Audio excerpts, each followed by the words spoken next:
I went 4 months without a couch. It was terrible. That's a third of a year without a couch. It's a long time. Yeah, it was awful. We had a couch-ish. We had 2 cushions on the floor up against the wall. Yeah. We were fucking 30-year-olds without a couch. So wondering why that sentence was going. Like we didn't even have a couch to fuck. Like... We had a bed. We were fine. No worries. We were good. We had that bed. We were good there. We just didn't have a couch. Well, that's good. I'm glad it worked out. Hopefully it won't take that long for me to get my stuff. But yeah, it is super frustrating because there's more stuff than that in there. So I'm on vacation and there was a desk in there. There were clothes. PlayStation, TV, guitars. And I'm just like, what the hell? Just while I'm on vacation, I have none of the stuff that I would want to have while I have unlimited time. So you should write a book. I thought about it, but I'm too lazy. I'm reading a book. I'm still working through the Comoran Strike book. God, it's so long, but it's so good. Yeah. Kirsten read that in like a week and a half. Really? No. She reads fast. Fuck her. I seriously hate it. She reads so fast and then judges me for reading slow. Yeah, I can't. It takes a while. So I think the nice thing about the Kindle is it's like, hey, you've got 8 hours left. If I'm reading regularly, it'll take me about 3 months plus to read a 1,200-page book. So that's about the pace I read. And that's when I'm in it. Like, that doesn't even count like when I'm like not feeling it and maybe in a book slump. Yeah. That's like when I'm good. Or if it's a smaller book, I could probably read it in a couple weeks. But that's if like I'm in it. So I've got like 30% left. I'm going to have to I start school next week on the 11th. And so I need to just hunker down because I need to have this done before I start. What is interesting to me is how much time you're not spending reading One Piece. I have to finish this book. You don't understand. I have to. I do. It's driving me nuts. You have to read this book to understand. I've read the first 4. Yeah, I know. I'm saying, but you have to read this one. It's not the same. You have to read this one. I feel excluded. Excluded. You should we should get her on the podcast and we can have Kirsten talk about the book and we'll talk about the book. We were like, hey, I'm sure all the audience would love this. Hold on a second. Look what you're missing out on. Look at this shit. Look what you're missing out on. I can't. Look what you could be experiencing. Look at that. I'm ready. Look at that. Look at that. So here's the thing. I have made a pledge that I'm going to get back to manga starting when I finish this book, mostly because this isn't Who Watches, but I did watch the Demon Slayer movie, Mugen Train. So good. Do you need to read a manga in order to understand that? You have to have watched the season that's on Netflix, only because this takes place like immediately after that. Okay, so I'm assuming whatever the manga reaches up to that point in the anime. Yes. So as I understand it from my friends, what happens in the movie is also an arc in the manga. And then yeah. So it's canon. Interesting. Yeah. A lot of times movies of these shows aren't canon. This is like the many One Piece movies. So there are 2 of them that are canon. And it's really interesting how they're integrated into it. If you were up to speed on everything, I'd be able to give you the lowdown on what's up with that. But no, you're not, so I can't. So you're just gonna One Piece shame me to death. I'm trying to tell you that I'm Dude, gonna you have to understand. There. You have to understand though. I've been trying to get my wife to read one. Here's the thing. Here's the problem. Here's the problem. The manga is exquisite, but she physically cannot read comics. There's something going on in her head to where she is unable to piece together words and images and panels in her head. And having to go backwards. Right. So the manga is a non-starter. The anime I love you is not nearly as good as the manga. What? You said right, and I said no, left. Yes. Oh, God damn it. I was wondering why you said that. I didn't understand it. Anyway, I've been trying to get her into the anime, and I failed many times. But at some point, before we're dead, I'm going to try to get her to at least watch 50 episodes of the anime. Okay. Even though it's not as good as the manga. I mean, you've passed that point. That's through the Arlong arc. Yeah. I'm going to get back. Like I have to. So here are the things that I want to read. I want to get back to One Piece. I want to read My Hero Academia because the show is boring me. And I want to get past where they are. I got to that point too with the show when they were in the forest area in the show.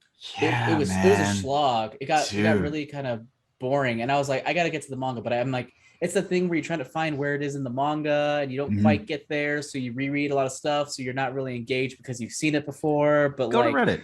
Just go to Reddit. Somebody on Reddit is like all over this. That's why I love Reddit. Reddit is like the sub Google, where it's like somebody has the answer. You think so?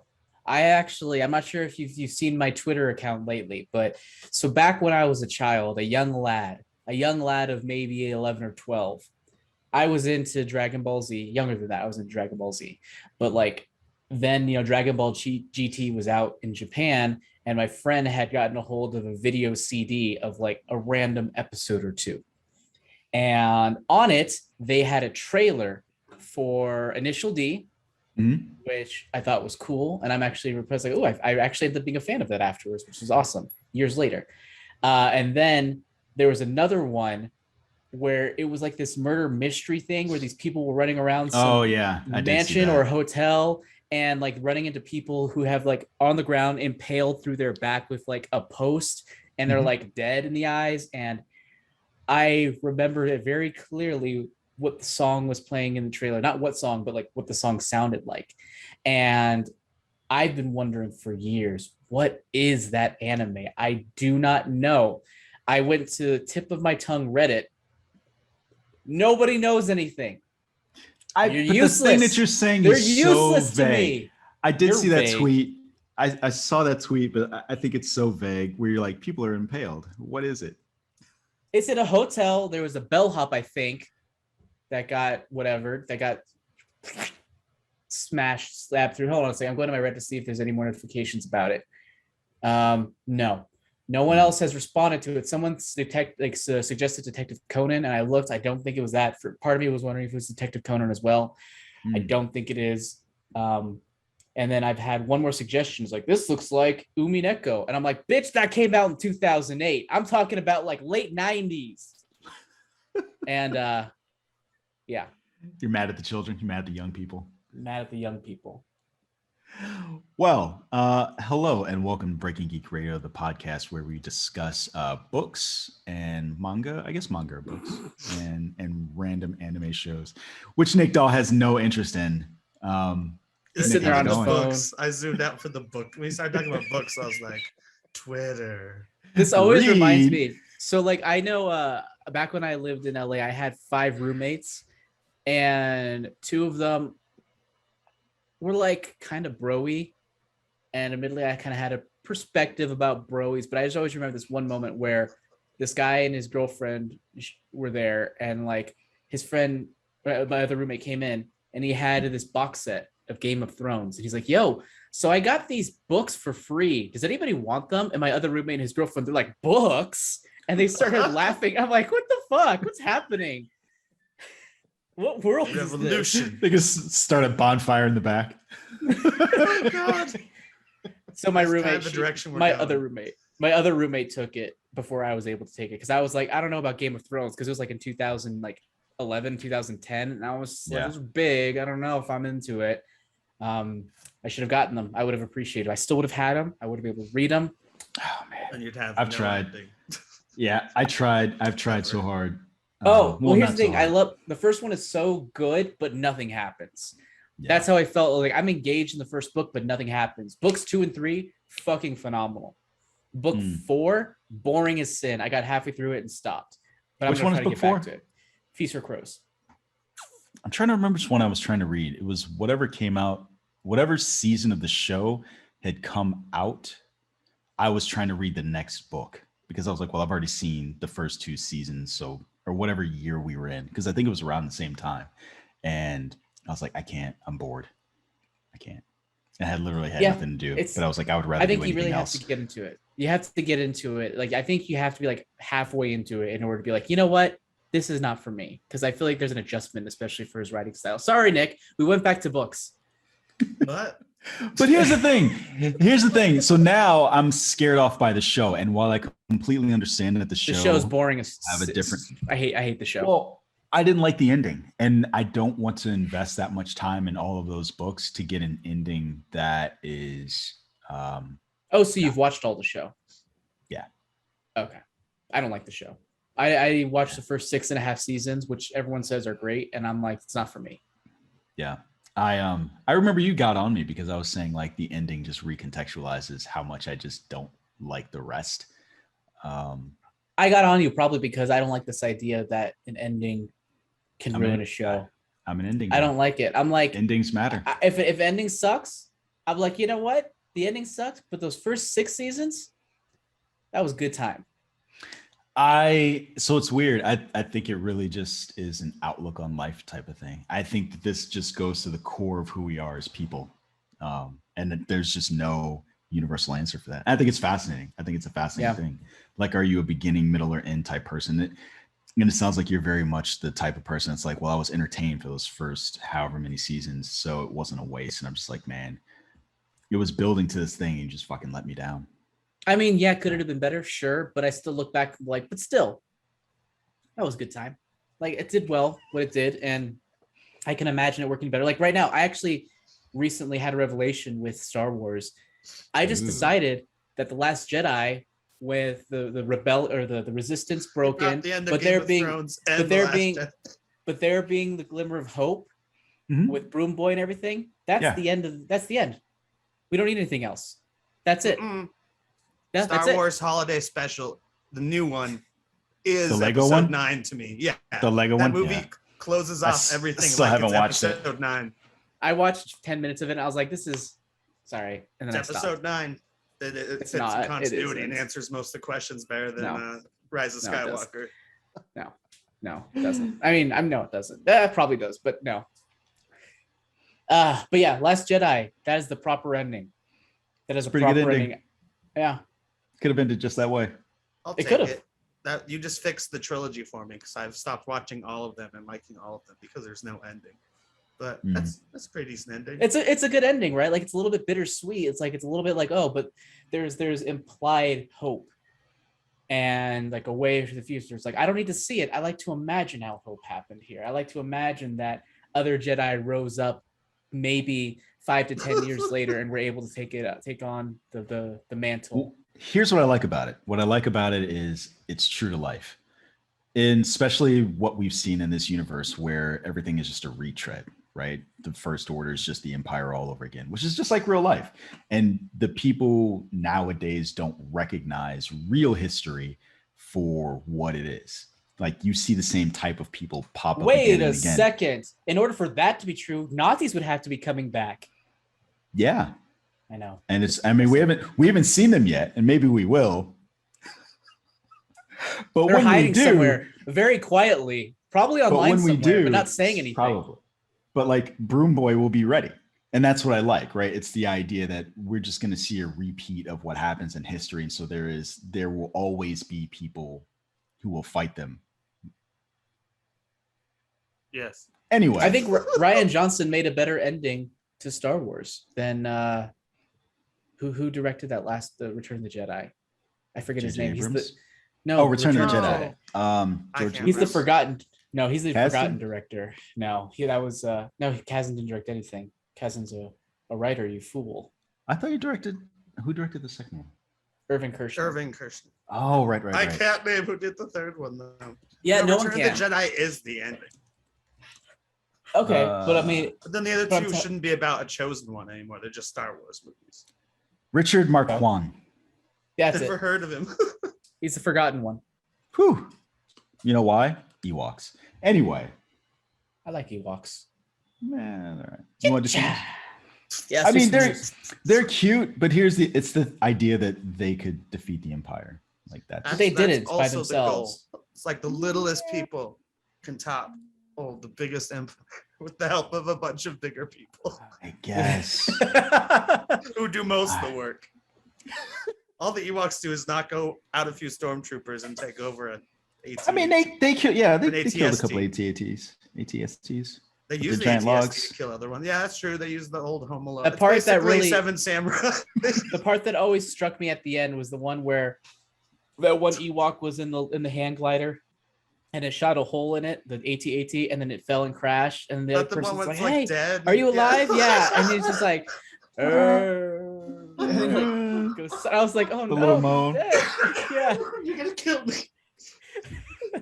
But I think this is a good comparison, Nick. I like it. Like, this is ultimate Seven Samurai, right? Because the idea is you have a bunch of villagers that had to beat the bandits, but this is like, no. They're villagers and they're tiny and they're cute. Yeah. It's like we don't need Rebel Moon now because I've already seen The Last Samurai. Or the Seven Samurai in Star Wars. Yeah, Snyder's script is just a remake of Return of the Jedi. That's why they're like, nah. It's a remake of Return of the Jedi. I don't know why. It's an Ewok adventure movie. You made an Ewok adventure movie, Zach. We don't want this because they're right short now. and furry, and now they're in a different universe. That song you were singing, Jammer, in my head, I've always called it the log song because that's what because they're passing the log. Yeah, that's the predominant image. Pass the log. Yeah. It's great. It's actually that was a great visual comedy because like I think they had a close up if I remember correctly on Han, and you'd see their hands passing in front of his face with the log. Oh yeah. Translates it. We're gonna eat these motherfuckers. Anyway. News. Back to news. So we've got lots of good news. Actually, so on this week's Breaking Geek Radio, the podcast, aside from manga and books and other things, we're going to be talking about James Gunn's The Suicide Squad, but also we've got a bunch of news, a bunch of interesting news. So first up, I always ask this question. I feel like in my head, I should have done this already. Is there a particular order? What's the thing? What is the story that of the week? What's the thing that jumped out to you guys that you want to cover the most? Oh, I think for me, it has to be David Ayer and Suicide I was thinking Squad. saving that to the end since it's another Suicide Squad story. I think he's right. It's a good point. Since it's a dovetail, right. it's a good transition into it. Oh man, Segue. That's right. I think Nick Dahl's right on that one. Yeah, So we've got segue we've got two decent stories that segue into the main thing that we're reviewing. So let's start small. Let's start with the fact that Ben Affleck suiting up to be Batman in the Flash movie. So he's going to be there in September. We've got this from El Mayimbe, Humberto Gonzalez. Humberto Gonzalez, formerly of LRM Online. He's here talking about the fact that Affleck is suiting up again for the Flash movie. So DC heard you like Batman, so they're putting Batman on your Batman on your Batman. And yeah, he's gonna be back. This comes on the heels of there being set pictures or set photos of which is the same of his Batman, but the stunt double. So and people have been saying for months that he was happening, and Berto was just like, nope, fucking lies, it's not happening. Nope. Oh, is that why he's confirming it now? Is because he said no before? Oh, he's been basically criticizing fans. I thought we knew this. Like I thought this wasn't news at all when it was shared. No, I mean here's the thing. It was rumored. Yeah, it was rumored, but now that he has shared it, it does come with extra weight. He's usually like the last person to share it before it becomes official. And sometimes he's the first one, but a lot of times when it comes to this stuff, he's the last one. But he has there's a foundation of credibility at this point to where it's just like, okay, well now it's definitely happening. Isn't that weird? Because he's been the one saying it wasn't going to happen. It is kind of weird. Okay, but here's the thing. In the scooping community, they like to just hunker down in their spot and then just ignore it when they're wrong. So that's what happens. We try not to do it on LRM. Whenever we're wrong, we own it. But we wouldn't know because we've never been wrong before. I'm just kidding. We've had some things fall through. Trailer, but those were things that changed and didn't have to do with I don't think people should predict trailers, especially in the No Way Home era. People are a lot of like scoopers are like, hey, next week. It's like no, next week, baby.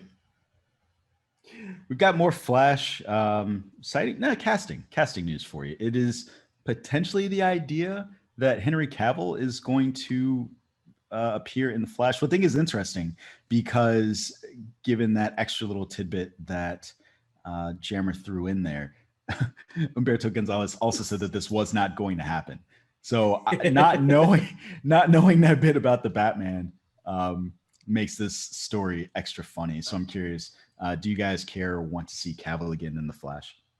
Yeah, why not? They have everyone else in there. Throw it in there. So I've seen some Snyderverse fans being like, this is their way of writing him out, just like writing out Ben Affleck. But I don't know about that because I feel like at this point they don't need to write out Ben Affleck. Their way of writing out Ben Affleck was Justice League, the Snyder's Justice League. Like I just don't think they need it. So the fact they bring him back, I don't think it's them like, oh, they're writing it out. It's just like, no, they're just using him because they can. I feel bad for Ben Affleck. He's being dragged in. They keep bringing him back. I know he quit. It's not like he was fired by Warner Brothers. No, but I think I would like to see it. I like him in the role, and hopefully they could do something. Hopefully they could do something really fun with him. And another thing of note that this is not really a news piece, but it's something I read. James Gunn spoke with THR yesterday or today, or they released a piece yesterday or today. And in it, he talked about how DC is actually starting to make effort to kind of reconnect everything. So I think it's going to be less, at least the DCEU stuff proper is going to be less fractured than it used to be going forward. They're going to be trying to reconnecting those wires. Yeah, super duper retconning. And retcons on retcons, exhibit retcons. Given what we've gotten with the Suicide Squad, I care about that less and less. I just want good movies. Yeah. And if the way that you do it is by kind of ignoring or having everything exist in its own lane, but here's the thing. I agree with you, but at the same time, if they can do it and then also connect things, sure, go for it. I guess. I mean, I feel like that's the thing that we always say. Like, yeah, if you're gonna do it well. Yeah, that's kind of like that's basically the equivalent of saying I have nothing to say about this topic. Is just do a good job. No shit. They're all trying. Everyone is trying really hard to make a good movie. No one is like, you know what? I want to torpedo this fucking movie. No one is thinking that. That's what David Ayer said. That is definitely not what David Ayer said. But I agree with Nick. I think that's definitely DC. There's somebody at DC like, you know what? How do I make this worse? There's a great tweet today where it's like it says Superman's cameo, and it's a picture of him with the head cut off, just like just like in Shazam. It's a cropped image without his head, just like in Shazam. Yeah. God, so frustrating. Do you guys ever see David F. Sandberg's tweet that he put about like he reinserted Henry Cavill in Shazam? Yeah. And that's like it's the long neck, and then he plays like the Jurassic Park theme. Yes. Yeah. It's really good. That's good. So, in keeping with DC news, but moving on, Cobra Kai star Zola Maridueña, pausing for Jammer's correction on my pronunciation. I don't think I've actually looked at his name closely, so I don't know. Okay, talk quickly. In talks to star in the Latino superhero film as Blue Beetle for HBO Max film. I don't know if it's a film or a series. Is it a film? I think it's a film. Like the Batgirl film is also HBO Max, but they called it a film. All right. And so this one's going to be directed by Charm City Kings director Angel Manuel Soto. What? Solo Maridueña. Yeah, that's what I said. Yeah, I know. I was confirming. What were you thinking? Who, me? He was just pronouncing it horribly. He was saying it differently, and then you like talked over how bad he was. Oh. What? No. I was saying someone else's name. So Angel Manuel Soto. That's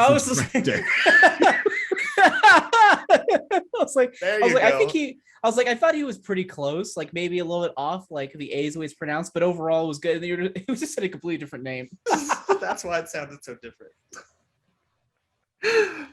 So yeah, that's what we're expecting. And it'll be interesting to see him take on this role. I'm completely screwed up in the story now. Thanks, guys. So the screenplay is from Gareth Dunnett Alcocer, who also wrote Universal's Scarface remake and Sony's Miss Balia. I never saw the Universal Scarface remake. Is that out? Did that come out? No, I don't think it did. It was basically he probably did a draft of it. Yeah. I see. Okay. All right. Miss Balia did come out. What's that? I didn't see it, but it came out. It was a remake of I believe it was Mexican movie. The American remake starred I think it's Gina Rodriguez. Is that who it is? No, that's not who it is. Is that who it is? The Jane the Virgin girl? This worries me that he's only done remakes and no one's done Blue Beetle before. Why? Kidding. I mean, I'm just joking. Oh. He's not rebooting Blue Beetle. That was a joke. Okay. He's doing the first. I get it. It's like how JJ's best movies are other franchises.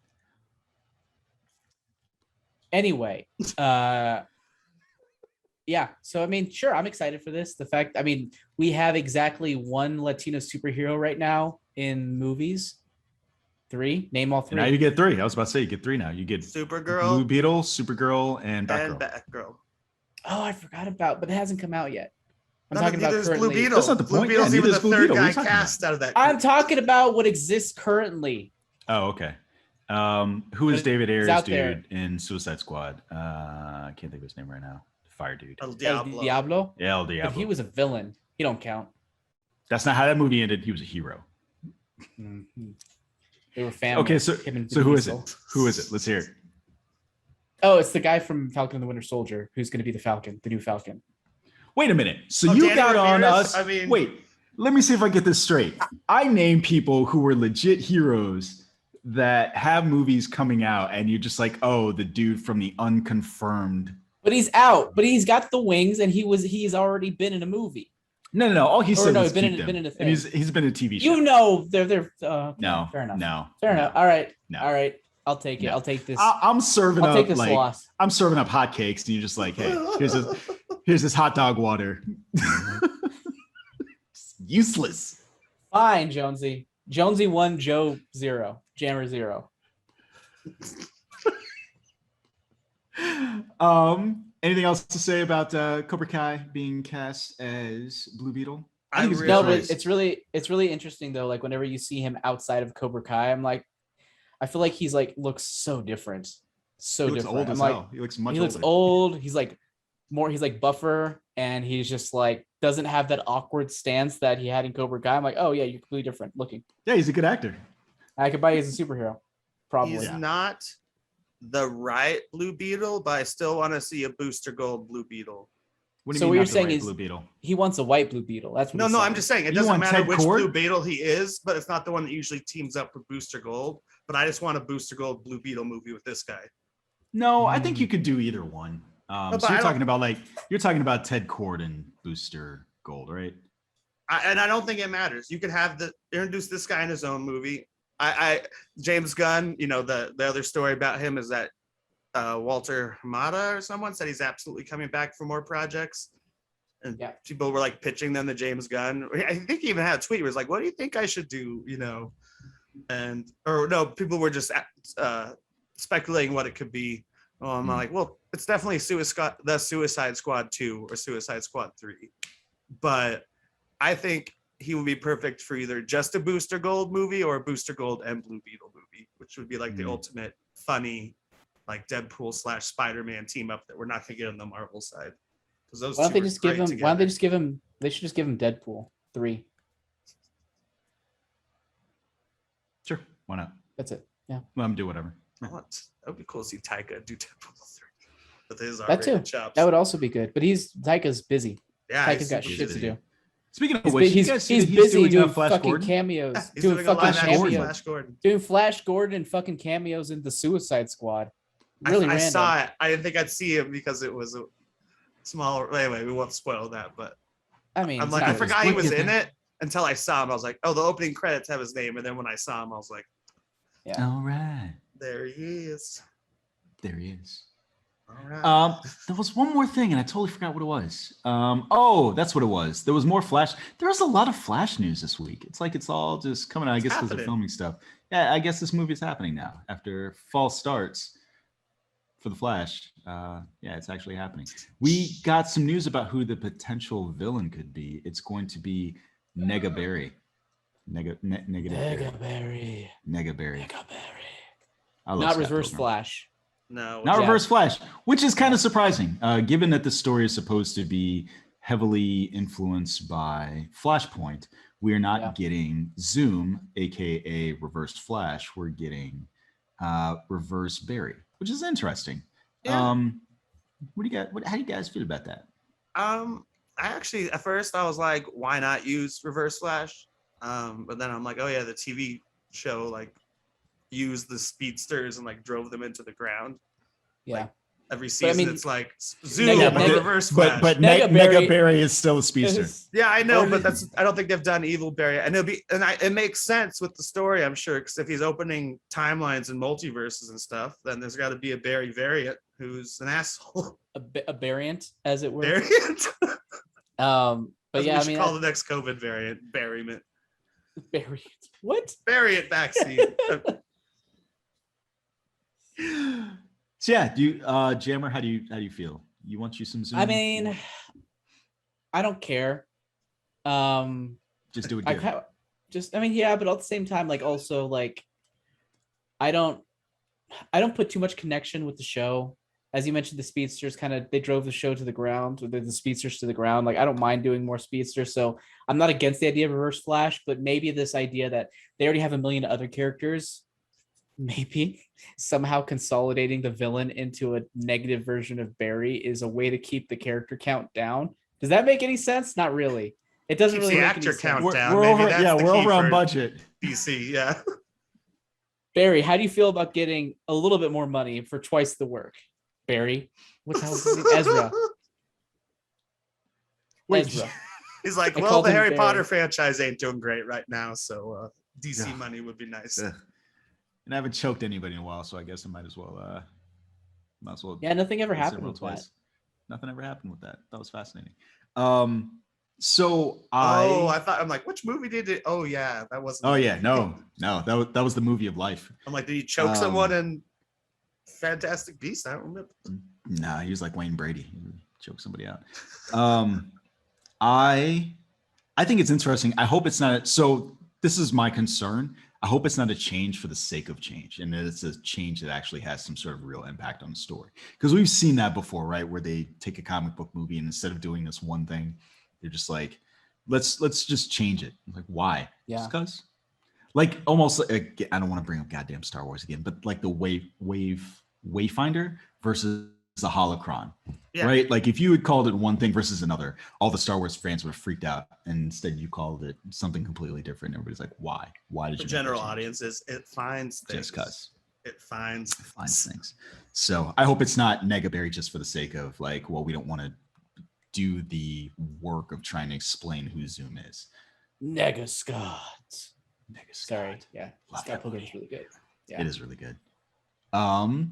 Anything else in the story? I'm glad Flash is happening. Finally. Me too. I'm looking forward to it. Me too. Who's directing it? Who's directing it? I forgot. Muschietti. Oh, Muschietti. Okay, the guy who did guy. Muschietti. I'm still waiting for it to have a master cut of it that bounces between the timelines like the book. I'm ready for a better version of It Part 2. Yeah, I did not like Part 2. That's because it's the way they broke it up, like Jammer said. It doesn't work second movie to have them remember being children when you just watch them be children. I don't know. Yeah, it just like it would work better if they cut the same them. children. Yeah. Yeah. So That movie had great performances. They picked good people to play the adult kids. They did good. That is all true. That is all true. All right. You ready for the last bit of news? I'm so ready, Barry. Let's go. I don't know what the fuck that was. Yeah. All right. Anyway, there is a rumor that Riri Williams, aka Ironheart, will debut in Wakanda Forever, and this is the sequel to Black Panther. So Riri Williams is the spiritual successor to Iron Man in the comic books. I kind of thought we might see her in Armor Wars with Don Cheadle, aka Colonel Rhodes. We don't know what order they're coming out. I think we would still see her in that. Yeah, I guess in my head, the debut, right? I did not expect her to show up. And I mean, she could obviously be in both. I did not expect her to debut in Wakanda Forever. Mostly because she's an American character. And while I don't know where Wakanda Forever will take place, it is surprising to me, especially because Wakanda Forever is already kind of not, I don't want to say stacked, but it's got to do the work of giving us a new Black Panther, potentially introducing Atlantis and Namor. Yeah. Mm-hmm. So between all of those things, it's interesting that the rumors that they're contemplating also introducing Riri Williams. But what do you guys think? I think it's especially a weird choice because, like, I almost assuming it's real. I almost expected them to not even use Riri and just use Shuri as Riri because, like, Shuri is like one of the smartest people ever anyway. Nah. But now that I'm assuming she has to become Black Panther. So, is Riri Wakandan? No, she's an American. Okay, she's American. Okay, but that's what I was saying. I was surprised they wouldn't. She could be Shuri's protege. She could learn the shit she needs from Shuri. Maybe. It's weird because I feel like Shuri is pretty young. To give her a protege, it's just like, man, they're just ignoring that middle generation. Even younger. She's like Peter Parker high school age, isn't she? Yeah. I don't know. Yeah, it seems like a weird double. So I guess the easy analogy is Peter Parker and Miles Morales, when they are not that different in age in the Ultimate Universe. Yeah. So that's probably what's the difference in age in the Ultimate Universe? It's not more than 5 years. Yeah. And Miles shows up like the same time Peter Parker dies. I don't think they cross over at all in the Ultimate Universe until Spider-Man, which is basically Spider-Verse. Right. So yeah, there's a precedent for it, but yeah, I do think in live action it's a little bit stranger. But I agree. I think it's a weird place to introduce her, but the article was written as though she won't be in Armor Wars, and just based on but I mean, they can't. We've heard. I think Armor Wars is going to be after Wakanda Forever, Black Panther, but yeah, I don't know.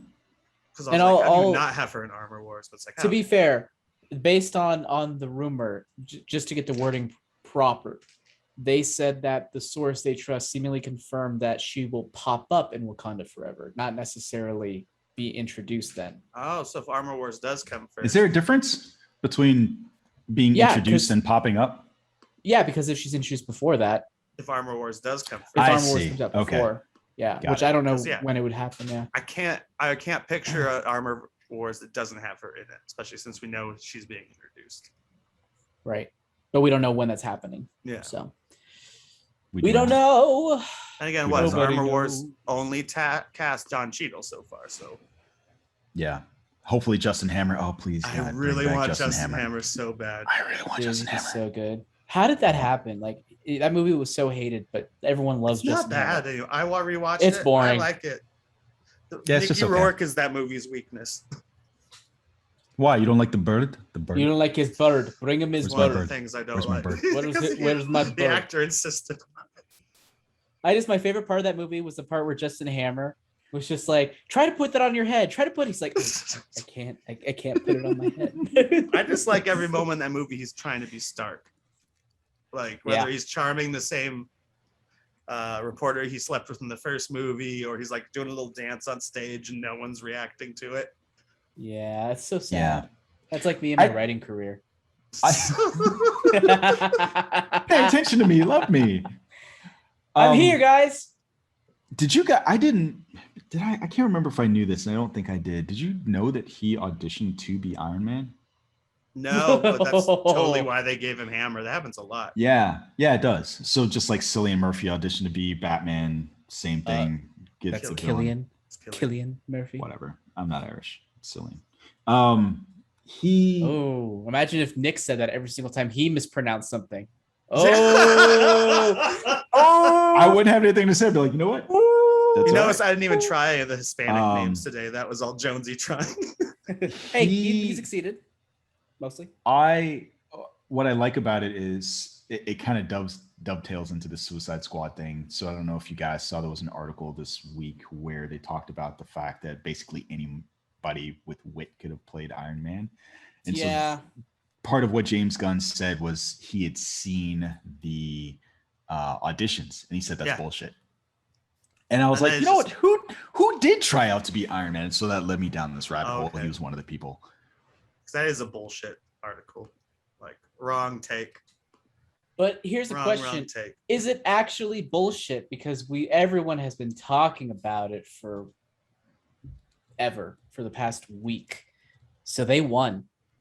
They won. They're like Mr. Zemo in Civil War. They won. Well, like Eneru at the end of Skypiea in One Piece, they won. I don't think those things are mutually exclusive, though, right? So it can be a bullshit take, but also it got the clicks. But that wasn't even the point of the article, right? I think the point of the article, they were talking about what sells tickets. Is it the people who are in the movie, or is it the characters themselves? And so they kind of they distilled that to its most, I don't know, cynical here's the thing. point of Here's view. the thing about it. I agree with it to an extent.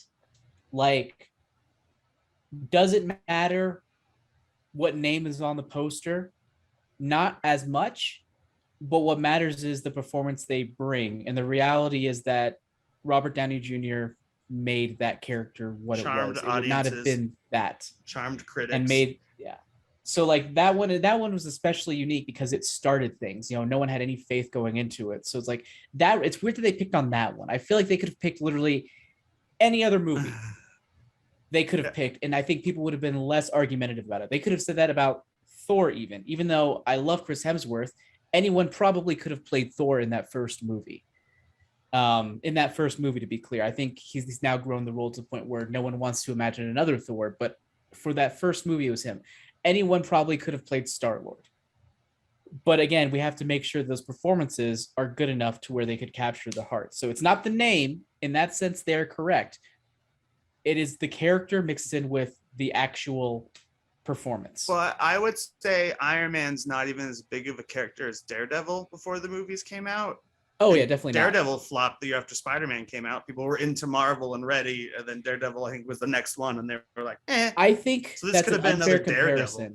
That's the quality of the movie as well. I know, but like that's the quality of the movie. That's also you have the wrong actor in the role. It could be a Daredevil. But I think it also has to do with the fact that you have an actor that everyone was very opinionated about Ben Affleck at the time. Were there? I don't remember this. Yeah, it was back following. I mean, I don't think he was with Jennifer Gardner yet at that point, even though she was in the movie. I think he was still with J-Lo at the time. So they had the whole. Man. I don't fucking know. The years blend in. I think so, and it still had the whole Benifer situation going on. And if not, it was still like within that recovery phase. Yeah. So yeah, going back to the main point, there are only 3 people that I know of that auditioned for the part. It was Sam Rockwell, Timothy Olyphant, and I think Jeffrey Dean Morgan. Oh, interesting. Those are all good actors, but so yeah. I think anybody. So again, to the most cynical point, yes, technically anybody could have played it, but I also think the Jammer raised some really good points about the fact that this was the first of these movies out of the gate. And if you listen to Kevin Feige talk about that initial phase of the MCU, it's kind of fascinating. It's like I love the way he talks about it because it always reminds me of Gladiator when Caesar is talking to Maximus, and he's talking about, it was this idea, and if you breathe too hard, it would all just vanish and fall apart. They kind of built this whole myth and legend based off of this initial movie, and so I really like it. It's cool. Yeah. But anyway, I want to know the even worse take of the week that came later. Let's hear it. It was an opinion piece by a podcaster who was writing for Vulture or Hollywood Reporter or someone, who wrote that more people should watch movies at 1.25 speed because it doesn't change. Oh, yeah. Fuck that. And he's a podcaster. You can easily listen to our podcast at 1.25 speed. I regularly do. Yeah. That's how I listen to most podcasts. Like we're not planning this out to have like the correct breaks and timing and stuff. But I feel completely measure the way I speak so that it drags you along in a very anticipatory fashion, so that you're just wondering what happens at the end of each sentence. Play and this part at 1.5 speed. That way, that gets ruined at 1.25 speed. or I could just talk really fast and then at 1.25 speed you can't understand what I'm saying or something like that. So, you know, Baracko whatever. Jammer over here, breaking up his words. Let me be clear. Let me be clear, my fellow Americans. Sorry, I'm not gonna let you hang out there. Yeah. I'm a decade too late for that impression. This reminds me of that joke on 30 Rock where Matt Damon was talking about like Austin Powers on Crossfire. Really timely stuff. So it's like that's basically what I just did right there. I forgot he was in that show. I need to rewatch that next. That's a good show. I think I need to watch the last season again. I barely remember anything about the ending. It just hit. It's very good. Netflix. The only reason I know that is like 30 Rock, new episodes. I'm like, new episodes, and I'm like, oh, they just added the entire series. Okay, I'm going to watch it, so don't spoil a very old show for me. I've never seen it before. I thought you were gonna rewatch it. I did. So I have seen it. Oh, you didn't see all of it. You said. I think I did. I just don't remember it. No, I don't remember it. Great. Yeah, I'll get back to it. I'll get back to it. You guys ready? You guys ready to move on? Yeah. You. The Suicide Squad. Suicide Squad. You ready? First. Or the Suicide Squad. No, Suicide Squad. We still have David Ayer. Oh yeah, fuck! I forgot about it. Our final segue. You know what's funny? You know why? That's why. Exactly why. Jammer, do you want to do this story? Because I don't know where the appropriate breaks are. There was a very long letter that he wrote. Yeah. I skimmed it today. How he grew up in the streets, how he lived in a submarine, how he got shot at, how he's beat by the cops. I'm sorry, Jammer, I'm stepping on your thing. Go ahead. Do your thing. Essentially, what it comes down to is someone wrote or they tweeted that many times while watching The Suicide Squad or The Suicide Squad by James Gunn, they were thinking, yeah, David Ayer should just abandon the idea of that director's cut. Which, if you don't recall, during the whole release of Snyder Cut thing, he didn't quite wholeheartedly be like, yeah, do it. He was just very much like, yeah, I've been fucked over. I don't know why I made him smoke weed. I'm just a cigarette. Yeah. I meant to do a cigarette. Like shit. I was in a submarine for 76 days. But he's been basically saying for a while, it's just like, yeah, this isn't my cut. I've been fucked over. Yeah, so I'm over this whole Hollywood system. Blah, blah, blah, blah, blah. My cut was great. Right, too, coming soon. But he actually dug deeper into it, talking about essentially how much this movie meant to him. He had a whole first page and a half on Twitter where he responded to that tweet, talking about his life and then essentially leading up to, I put my life into Suicide Squad. I made something amazing. My cut is intricate, an emotional journey with some quote unquote bad people who are shit on and discarded, a theme that resonates in my soul. The studio cut is not my movie. Read that again. And my cut is not the 10-week director's cut. It's a fully mature edit by Lee Smith standing on the incredible work by John Gilroy. It's all Stephen Price's brilliant score with not a single radio song in the whole thing. It has traditional character arcs, amazing performances, a solid third act resolution. A handful of people have seen it. If someone says they have seen it, they haven't. But what if it's one of those handfuls? Yeah, well, some of the handfuls. Maybe they promised they wouldn't say they'd seen it. So yeah, it should be clear by now. Cut. By now, I don't have any quit in me. Sorry if there's some typos in here, so I'm trying to talk around them I don't have any quit in me. Never have, and why should I? Every day breathing is a gift. I thought my story was going to end in a grave or a cell a long time ago. So these are so I'm living. What the fuck, dude? So I'm living the life. What the fuck? These days I'm living are bonus rounds. That's why I'm adding words. Shocked I'm adding words. The whole thing. I'm so honored to be blessed. Blah blah blah. I never told my side of the story, and I never will. You kind of did. Why? Same reason. No one will ever know what happened to my submarine. Okay, well, you just made me feel like an idiot. I keep my covenants. I'm old school like that. So I kept my mouth shut and took a tsunami of sometimes shockingly personal criticism. Why? That's what I've done with my whole life. Real talk. I'd rather get shot at. Oh, harsh. And then he wanted to say, I'm proud of James. Do you like hearing me react to this on live? I'm so proud of James. and excited for the success that's coming. I support WB and I'm thrilled the franchise is getting legs it needs. I'm rooting for everyone, blah, blah, blah, blah. But I remember when this came out a couple months afterwards, and talking about how like it's very clear that David Ayer is very old fashioned. Like, I'm not gonna say anything. I'm gonna be a team player. I'm gonna just, you know, take my licks and walk on, continue on, because you know, until he didn't. Well, I mean, but it's because it proves that you get nothing in this world. Yeah. Even if you've been in the submarine 76 days. Yeah. So essentially, he's 76 or this was 67? his last thing. I reverse numbers all the time. I know it's those. Anyways, the point is that Suicide Squad released the Ayer cut. That's the point. And then he says, "I'll never talk about it again." That's my favorite line. These are my last words on this subject. Thank you, David Ayer. So we'll see if that's true. I kind of hope it's not. I kind of want. Oh, I don't mind if he talks about it. I just want the movie. I want to see the movie. Yeah, here's the thing. If it's done, just fucking put it on HBO Max. You lose nothing. They lost so much money on finishing the special effects and reshooting a scene. How do you know that? Kyle, they spent $70 million on a movie that already cost a lot, and it does the smaller performance than Wonder Woman 2. I just love, like, you don't know. The smallest pushback.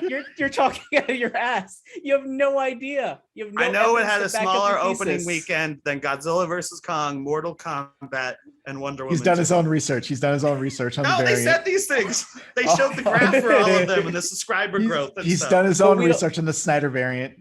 He knows it was. I just love the fact that you're just like, they lost so much money. How do you know that? I told you why. How much money? I couldn't tell you that. So much. I mean, Because it's not free to release a cut that's done because the special effects aren't done. If you can't tell me how much movie has lost, you can't tell me it's lost any money. Especially not so much, not putting a qualifier on it. Yeah. So if I know the Revolutionary War happened, but I didn't know the year, you're like, the Revolutionary War didn't happen, Nick. Unless you can give me a year that it has. No, not because the same thing. No, that's like saying the Revolutionary War was incredibly bloody. Okay, how many people died? That's what we're talking about. That's the comparison. I can't It's answer that what, either, so it must. Okay, so it's not. That's not what we're talking about. Well, it didn't. You can say it lost some. Saying that something lost money and saying it lost a lot of money or so much money. Putting the qualifier on it is the thing that we're fine. pushing It's back lost on. money. All right, sure. I'm not even convinced. We don't know. There's no evidence that actually says, yes, this lost money.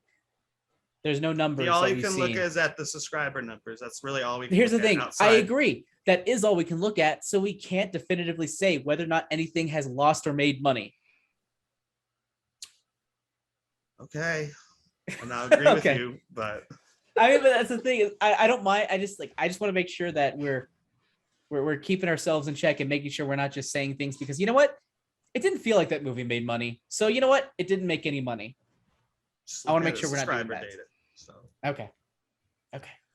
And again, like you say, like why not release stuff? And people say that it's because like it's not done. It takes money, like millions of dollars to finish special effects. Like that's fair. Same with the Snyder cut. But then again, they were. I just think if the Snyder cut were super successful, they would have said, "Why the fuck not?" I think Warner Bros. Would have already come out and been like, "We're working on that as kind of a sequel to the Snyder cut." Not literally a sequel, but like we're doing it again because you guys were so happy and watched it so many times that we find like it's worth giving. I don't know that another I think 40 that's to finish true. Special effects. I don't know that I think that that's true. Because but I think it could be true. It could be, but I guess the question is, how do you measure success, right? Because I think generally speaking, the Snyder cut is more well regarded than the better version of, than the original version of Justice League. Yeah, I'm curious if part of their decision wasn't to distance themselves from Joss Whedon. I don't know why in the back of my mind, I've always thought of that as being a rationale for why they would release the Snyder cut. And if that's the case, that there would be one less reason to do that for David Ayer. Yeah. You know, it's not like he's ever replaced or anything except for his editor. Right. Yeah. But yeah. And then of course, I was on the one last thing, of course, on the red carpet, everyone they questions, all the actors were like, yeah, do the Suicide Squad. Give the people what they want. I mean, that means nothing. Why wouldn't they say that? But yeah, why not? Why wouldn't you? Anything else? Anything else to say about this particular thing? I got nothing. I want to talk about Nothing. the Side Squad. No more the Side Squad. The Suicide Squad. Forget Suicide Squad. Let's jump into the. Let's add a Let's the. jump in. It's the anti Justin Timberlake or the anti Sean Parker. Add a the. They should call Deadpool 3 the Deadpool. Just to make fun of DC. I would think that. You made that joke last week, Nick. Did I? Yeah. This tweet I stole. No, I retweet. Probably saw it on my Twitter because I retweeted someone else. No, but you brought it up on the show. You brought it up. Damn, on the show, I beat that guy. Whose guy's tweet I retweeted? No, you brought it up last week. I know, but I just saw the tweet this week. He's saying it, yeah. I saw it as a new joke. I'm forgetting that I had made that joke. He made a joke, forgot that he made the joke, and then tried to steal the joke from someone else. There was a tweet, and you retweeted it and said that would be amazing, but that was before last week's show. And I guess maybe you found it again and retweeted. I retweeted it in the last 3 days. I think retweeted it yesterday. Listen, Nick Dahl's tweets notwithstanding. The Suicide Squad. The Suicide Squad. The government sends the most dangerous supervillains in the world: Bloodsport, Peacemaker, King Shark, Harley Quinn, and others. Imagine how it feels to be "and others" to the remote enemy-infused island of Corto Maltese. Armed with high-tech weapons, they trek through the dangerous jungle on a search and destroy mission, with only Colonel Rick Flag on the ground to make them behave. Suicide Squad has a 7.9 out of 10 on IMDb and 93% on Rotten Tomatoes, with an 89% from audience scores and a 76% on Metacritic. So yeah, Jammer, your non-spoiler Twitter review of the Suicide Squad. I'm actually going to steal a headline from our very own Fox Troilo, who actually summed up a terrible headline. What I felt in some way. There's a lot to like, but not a lot to love. That's kind of how I feel about it. But I think we can get into more details about what that means. I think personally, it probably comes mostly down to taste on my end. But on the whole, I liked a lot of it. Didn't love a lot of it. Okay. Nick Dahl, same question. As much as I don't want to give DC too much credit, I love this movie.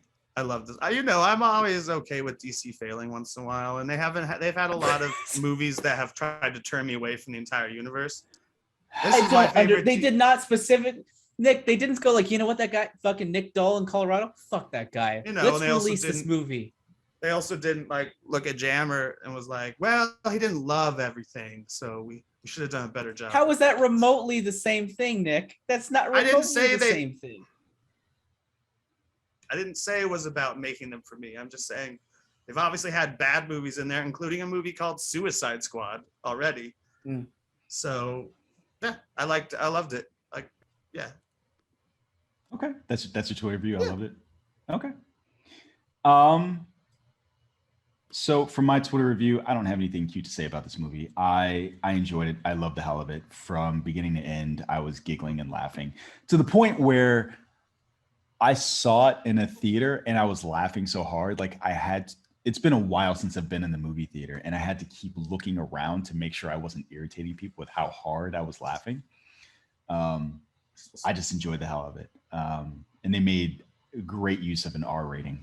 So it's a violent movie. It is so not just violent, but it's like, here's some topless nudity, here's some violence, here's some swearing on top of swearing. Was there nudity?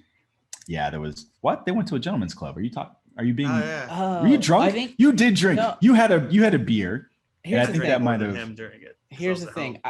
I think very much topless scenes in gentleman bars happen so often. I don't even think about them. They're kind of like swear words, but I don't really see them anymore in these kinds of movies. Yeah. Interesting. Should we just go into spoilers? Now we can talk about. So before we do that, I'm going to talk about a couple other things first. So I gave out the review scores for this movie. One of the things that I think is interesting is, so last week when we talked about this movie, I think it was at a 99% on Rotten Tomatoes, and there was some discussion about as to whether or not it would come down. And Nick at said one- 96. It's true. Yeah. For that right now. So 93, Oh, which is dropped. interesting Damn it. because when I started compiling this data, it was at a 94, which I think is fascinating. And at a 94, it was unequivocally the highest rated DCEU film. So just to run it down real quick so you guys can understand it. Wonder Woman, 93%. Shazam, 90%. Birds of Prey, 79%. Zack Snyder's Justice League, 71%. Aquaman, 65%. Wonder Woman, 84%. 59%. Man of Steel, 56%. Justice League, 40%. Batman v Superman, 28%. And appropriately, Suicide Squad at the bottom with a 26%. You did what I did. What did I call? You said Suicide Squad. Suicide Squad. I think that that's kind of fascinating. So now it's definitely in line with Wonder Woman. Man, I can't word. I'll say this. I think I enjoy this. I definitely enjoy this better than Wonder Woman. Absolutely. I did And not. before we get into spoilers, I'm curious. What do you all's top three? What would you put in your top three DCU films? Ooh, that's a good question. Birds of Prey is number one. I'll even do them in order. No, the Suicide Squad's number one. Birds of Prey is number two. And then does Joker count? Joker. No, That's Joker not does not DCU. count. No, it does That's not. DCEU. No. It's also not a good movie. Go ahead. Yeah. I don't have a number three. I guess You don't have a number. I guess Zack Justice Snyder's League. Justice League. There you go. There you go. Okay, for me, I think Zack Snyder's Justice League is at number one. Mhm. I think Birds of Prey is at number two, and Mhm. Wonder Woman at number three. Okay. No, Wonder Woman at two. Wonder Woman at two. Birds of Prey at three. Okay. Wait, so this is not even your top three. Nope, that's why. Shut up. Fascinating. What's yours? It's good, So but it's. I think, like I said, I think it has more to do with my personal taste than anything else. so where would it be if you had to like run it down the list? okay. Like top 5, top 10? Like, You don't have to name them okay. all. I'm just curious. No, I think I have to name them on because I don't normally rank things. So, I have to look up these movies. Is it in your aren't top that 5? many. I don't know. There's like 10 of them. I just said them. What were they? Wonder Woman, Birds of Prey, Okay. Zack Snyder's Justice League, Okay. Aquaman, Wonder Woman It's 84. better than Aquaman. It's better than that. Man of Steel, It's better than that. original Justice League, original recipe, It's better than that. Justice. Batman v Superman, It's better than that. Suicide Squad. So what's your number It's 4? better than that. So it's like, no, we're missing one. Shazam. It's not better than Shazam. I like Shazam Yeah, it more. is. So I think it's number 5. I think it's number Interesting. 5. Okay. So for me, Shazam wouldn't crack my top 3. I would say this, Zack Snyder's Justice League, and then probably Wonder Woman in terms of quality. Those are my top 3. Then Aquaman and Man of Steel, and then everything else. Aquaman. I enjoyed Aquaman. It was a romp. It So was yeah, fun. let's jump. It was fun. I like adventurous spirit. Fish out of water or in water. Fish in water. Fish out of water in water. Yeah, we'll go. Thor spin-off.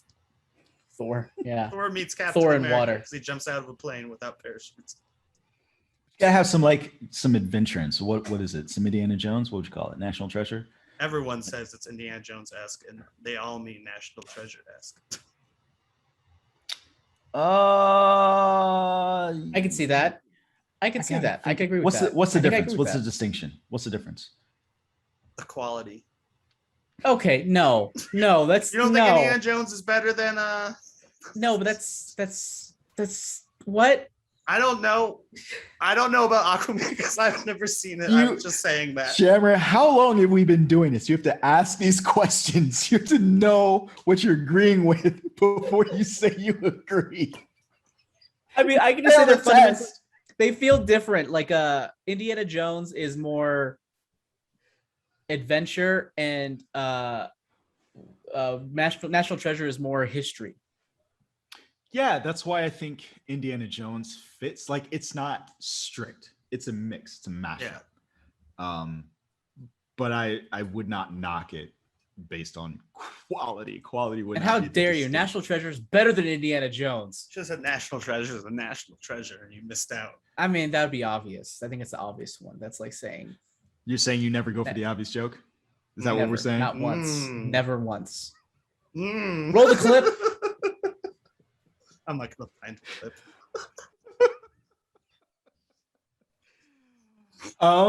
So let's get into you know what this. I was gonna say maybe we need a different rule for something that we enjoy so much, but everybody didn't enjoy it so much. It's just me and Nick.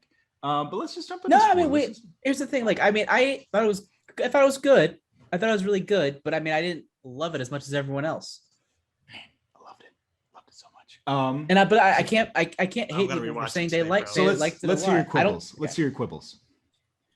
So, as I mentioned from Fox's review, it's like there's a lot to like. There's a lot of good there. There's a lot of What did the Fox fun say? action scenes. The Fox said there's a lot to like, not a lot to love. I mean, you've said that already. Expound. Okay. I mean, I didn't read the review. I just said the headline. I pulled a Nick Doll on that one, but I was talking about the headline. All right, fine. saw- So what are your quibbles? Let's hear it. So my quibbles are, and like I said, this I think has a lot to do with taste. It's, I think, more mean-spirited than I would prefer to watch in my own personal ideal movie. Like, there's a little bit of that in the Guardians movies, but it's tempered by a lot of heart. And I think this has a little bit of it, but they never fully go in on it. It's always undercut by sort of a malicious death pretty constantly. I also think that it felt too long. I remember I was about 2/3 or 3/4 of the way through, and I was just like, fuck, we haven't even got to the part where he was just like, there's a freaking kaiju up in this shit. So we have a whole third act to get through. Like, I remember that, and I was just like, oh my God, how much longer is this going to be? Like, I was just kind of waiting for the end to come. The action, it was fun, but it was also just too long. And the characters, I didn't want to get attached to any of them, so I didn't allow myself to get endeared by them as much, and therefore maybe I enjoyed it a bit less. And what else is there? John Cena just looks weird. He's a weird looking dude. Man, But he so comes out in his as whitey someone- tighties. So good. as someone who has been critical of his acting generally, he fucking killed it in this. I Yeah, he was was good. so impressed. Like, I feel like he's finally found his sweet spot in terms of acting. But like, I was every time he Clearly, was on screen, someone hasn't seen Blockers. Blockers is great. I actually want to see Blockers. I was consistently entertained by him in this movie, regardless of what he was doing. So there were scenes where he was happy and sad, and like his timing was good. If there was an award that I could give out for most improved, I would give it to him. Because I think that consistently throughout this movie, every interaction he had with somebody else was really good. Yeah. And like it really sold the movie to me. Like every time he was playing off of Idris Elba, when he was playing off Joel Kinnaman towards the middle of the film, and there were a couple of other instances of just like small interactions. So like, this is really good. But yeah, Nick I have to Dahl. say, I knew this was coming, and I was prepared to be sad about it, and I still was sad about Captain Boomerang dying. I in the first know. scene. That's the first time the music like gets emotional, like because they are Yeah. everyone dies, but they're like the minute Captain Boomerang gets hit, that's when the music starts getting emotional. Then you Yeah, watch I was like, Nathan no. Fillion's body Well, you know just what's- getting shot at while his arms. You are know over why? there. It's because Harley is the only one that cared about him. Mhm. And so that's her perspective. I mean, he was even You're referenced in Birds of Prey. right. And he's in the Flash. So it's funny. Or all he, of no, that. he was in Not the Suicide Flash. Squad. Flash Suicide was in Squad. Suicide Squad. That's right. Yeah. But he's a Flash villain. Wouldn't it be Yes. great if he popped up in the Flash? He was brought back. No by- longer. Oh yeah, I No, guess that it's could happen. multiverse. It's a multiverse. Yeah. New Cat Yeah. Boomerang. Boom. But Say I was that. just like, oh, that's so dark. It was so Boom. so sad. Like he got impaled by Yeah, a he bunch got of like destroyed. splitters, And then like she calls his name I and was he's like, like, oh, oh, shit. somebody cares about me. And then the fucking Yeah. helicopter comes and cuts through him so fast. Well, he was smiling, right? Like he knew. And that's what I really liked about that. I didn't feel sad. It was a good death, but It I was was a still good sad death. it happened. It was Yes. a good way to die. It was a good way. It was to a die. cool A good way day to to die die. hard. And This is a cool way to die. Like watching his character, it wasn't, like I said, the fact that he was laughing as he went, I was like, yeah, that's on brand. I enjoy that. And I felt bad for what's his name? TDK? Michael Rooker's character. Oh, Yeah, he didn't Like, do, he- any, he didn't do anything. He just straight up had PTSD flashbacks when he saw that shit and was just like, nope. Like I thought it was really well done how he built up this thing where he kind of making him like sort of a very solemn, soft-spoken guy where he's like, oh, he knows what he's doing. He calls them amateurs. He takes his time. He hangs back. He's assessing the situation.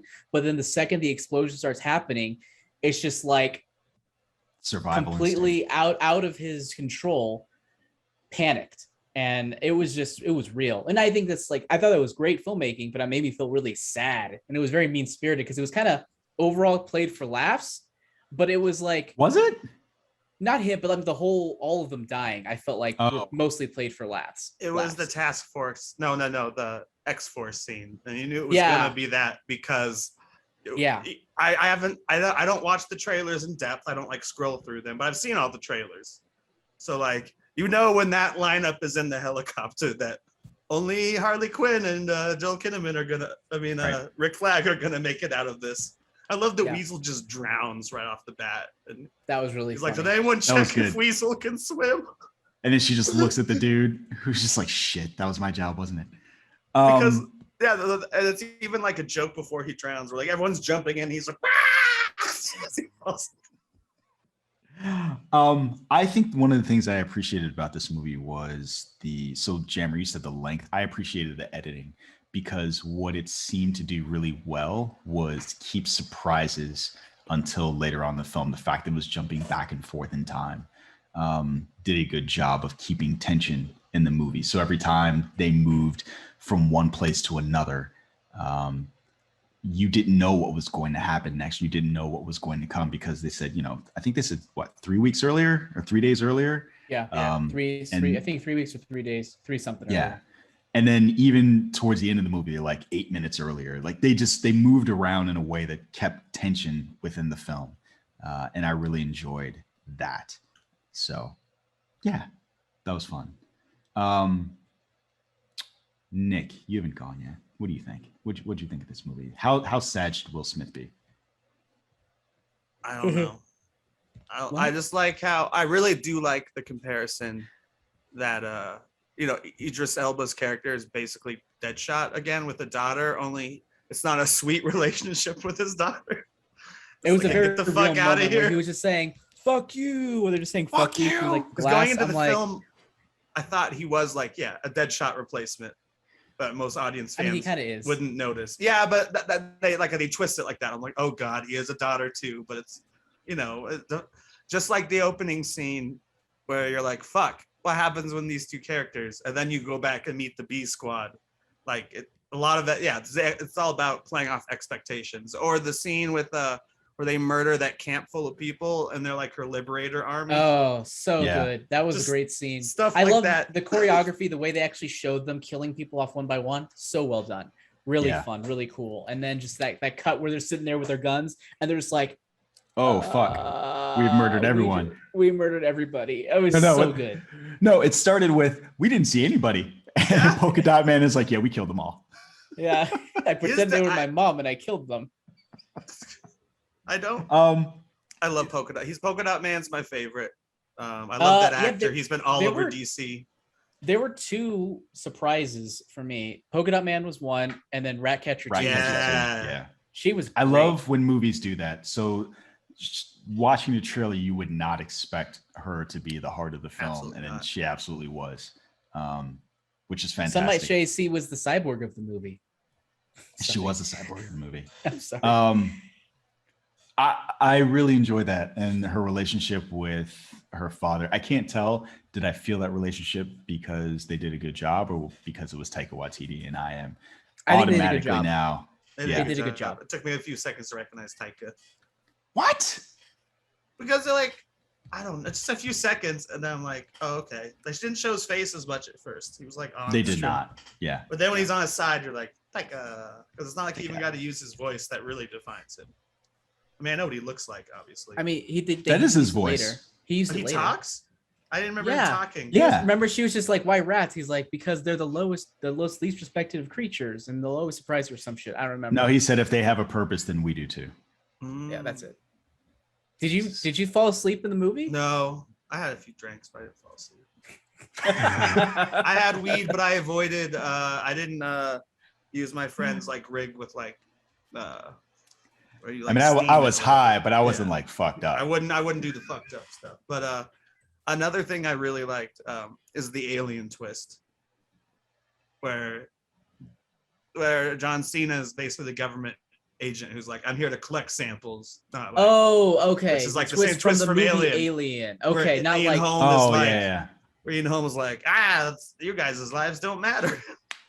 Yeah, that was He gets good. shot by Rick Flag. I think that was a sad one too, because I knew that Rick Flag wasn't going to make it. How'd you know? From the beginning when Waller sold him out, kind of like I could not imagine how that relationship was going to be repaired. Because that one guy at the beginning said that he spoke to the other guys and they shot him. I assumed that he went rogue, but I guess it makes sense that Waller probably gave him the orders to do that. Or she knew. So one of two things happened. Either she allowed it to happen or she did it. See, that didn't She quite was dawn the on person. me because like it makes sense at the end of the movie. Kirsten was like, man, I'm surprised that Amanda Waller put, Rick Flag in the distraction squad. Yeah. And so I think that's I mean, but she has no Harley. attachment Yeah, she to doesn't give a shit Harley. about Harley. She didn't give a shit about Harley. That's right. That's but yeah, the DC thing. from that scene, I was like, yeah, he's not going to make it out of here. And so that was hard, especially because I've been watching For All Mankind. And again, generally speaking, I like Joel Kinnaman. So watching Altered Carbon and For All Mankind going into this, I was like, fuck, he's going to die. So yeah, that sucked. But it was, again, going back to John Cena, he didn't want to kill him. And that conflict was apparent, and it was a lot of fun watching the two of them fight, having a pretty good idea what was going to happen, and even watching John Cena not want to kill him. So He did a bad job of not wanting to kill him, though. how? I never felt like I don't really want to kill you. I feel like at the beginning there's some hesitation, but then after that it was just like, all right, fuck it, I'm killing you.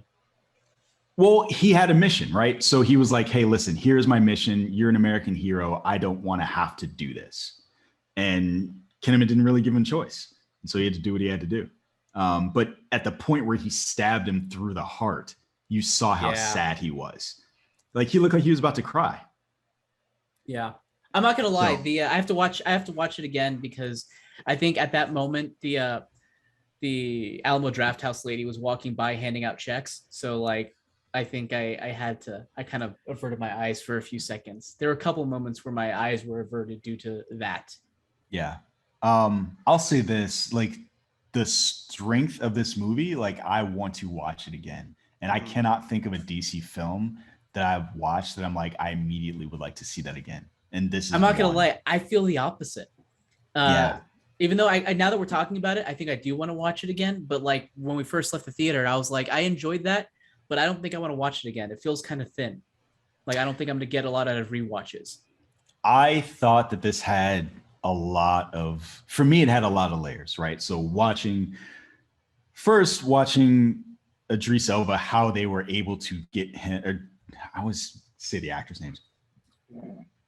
Watching how they get Bloodsport into this, even though he has a horrible relationship with his daughter, and even seeing Amanda Waller's crew, like, are you actually going to do the thing that you say that you're going to do? They're shocked by what she's going to do, and watching his relationship with his daughter, and then his relationship with Ratcatcher, and then Peacemaker's relationship with Rick Flag. And like they did a really good, and Ratcatcher's relationship with King Shark. they did such a good job setting up Friend. all of those things. Especially with like and even Rick Flag and Harley, to the point where it's like, do they have a thing? Like, Yeah, he seemed like he seemed like maybe he had a crush on her. I don't think she did for him, but it felt like a one-sided crush a little bit. But I wasn't quite sure. Yeah, and I'm okay with them not expounding on it or letting it be anything else other than that. So, yeah, he definitely had some affinity for her, and we don't know what it was. I love the javelin stuff. It was good. Oh, that was good. But she ended up, she did keep carrying it throughout the movie. She's like trying to wake him up, but like, what do you mean carry it? For how long? For what? I love her accent line. Her accent line was funny too. Oh yeah, she's speaking like, because we don't got no accent. She's like, yeah, girls like accents. She's like, yeah, because we ain't got none. Yeah, her super Quinn accent. I will say, throughout the movies, I can't believe how much I like Margot Robbie as Harley Quinn, because I did not. I don't understand why you're so surprised. She looks exactly like her. But I really did in Birds of Prey, and this even more. Now, here's my question, Nick. You often harp about how it's disappointing that you have what makes no sense to have R-rated movies because kids can't watch R-rated movies. It depends on the character. I've never heard this. Does it depend on the character? Okay. No, I watched the essay I agreed with by Sean Patrick Williams or whatever. He's one of the YouTubers. It's not like insulting stuff, but analyzing stuff. And you mean Patrick H. Williams? Patrick H. Williams, whatever. Williams. But, Williams, like Willem Dafoe. I spelled that William for like 20 years of my life, if not more. But he did a great video essay on Hollywood's obsession with making comic book movies R-rated, whereas it should definitely with some characters. Suicide Squad, absolutely. Constantine, absolutely. Deadpool, absolutely. Wolverine, not Batman.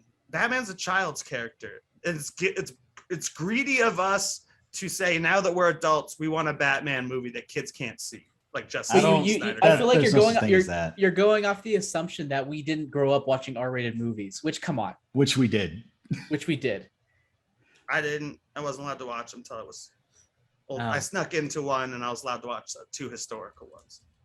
Okay, but I mean, like, also, it's like I don't think we owe the kids Batman movies. I'm sorry to say, if there's a good Batman story, and it could be R-rated, why not go for it? I don't feel like we should be restricted by the character, because the character has historically ranged from kids to not kid friendly. Yeah, and the 80s was the first time he became not kid friendly, with all the Frank Miller stuff. But I mean, like, that's still like it exists. So you're saying that stuff shouldn't exist? You say if a franchise establishes itself as being a part of one demographic, it should not leave that demographic. I don't know. I that's the point I made. We're turning children, like, there should never be an R-rated Superman. Like, why not? Yeah, I don't. Well, we already saw it, and I was like, there was no reason for that movie to be R-rated. I mean, but just because even Suicide Squad, I disagree a little with Brand. I think you can make almost the same movie and be PG-13 and not lose much from the Suicide Squad. Showing less deaths. No, not even just showing less deaths. That whole fuck you scene between father and daughter was absolutely, like, you cited that as being a reason why this is not Will Smith's character. You can't have that scene in a PG-13 movie. That's true. I mean, you could, but it wouldn't be as good. That's definitely. But it wouldn't be PG. Oh, he's like, go to hell. You go to hell. You go to hell. Yeah, there's worse things you could say than that in a PG-13. Freak you. In fact, you get one fuck, but freaking. Yeah. I don't know if I agree. I'm trying to think. There was another point that I was going to make.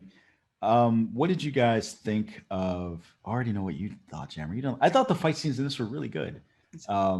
They were good. They were just kind of boring. Contradict. No, I mean, I'm trying to think here. They weren't boring. I just felt like the pacing of this movie just felt off, like a little long to me. It felt like 15 minutes too long. I'd have to watch it again to be able to pinpoint where and how and why, but that was my feeling in theaters. And I felt myself zoning out a bit during some of the fight scenes.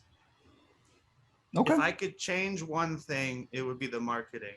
They didn't need to show us Starro in the very first trailer. Like, that would be a sweet surprise if that had For you, but not for like anyone else who doesn't know who that is. Yeah. So Yeah. I don't know. I don't need to know the final villain. It'll I be fun agree. to think the soldiers were the villain. You know, this Corto Maltese. It's a batch of. It's like a government that's falling apart. And then it could have been so mysterious with that building, and I forgot what the operation name was. Jotunheim. Jotunheim, because that doesn't imply necessarily Starro either. Because my roommate really enjoyed that shit. He is not a DC Comics guy. He had to ask me who was in the first Suicide Squad because he's never seen it. I think that, so I don't know if this is what Jammer means, but I think for people that are not familiar with any of this, that was fine. Like you're right. For comic book nerds, it kind of sucks to like showing Doomsday. not be able. Yeah, I think I would have been excited had Doomsday not looked like a troll from Lord of the Rings. Still would rather not seen him in a trailer though either. You know. I think I was indifferent. I would have been indifferent. It looked like such shit that. To me, was I think the bad on. thing about that one was that it showed them teaming up, and then it also showed Wonder Woman. Yeah. Like them all teaming up. Like that's just like, that's not just, oh, this person's there. It's like, oh, this is how it resolves itself. Here, this is how the main conflict resolves itself. Right. So I think that one is worse than the Star one, where it's just, this is the big bad. Even like because you said earlier that you thought the movie, you're like, oh, the movie should be over soon, but they haven't even said the kaiju line from the trailer yet. That's fair. So you still knew there was that part. But that doesn't necessarily make it. So I think you're talking about different things, though. He's saying that based on the trailer, he knows that there's more of the movie coming. You're saying you wanted the kaiju to be a secret. I don't think that those are necessarily they could have used the kaiju thing. line, and I guess But the first trailer, you're a big fan to know who it is because you only see the leg. But first trailer, I was like, Starro, sweet. I love Starro. Yeah. But And I don't think you necessarily know what part he's going to play in until you start to see the movie. Yeah. Wow. I don't know. It Good is use of the thinker. It's a preference. It was good use of the thinker. More screen time than I thought he'd get.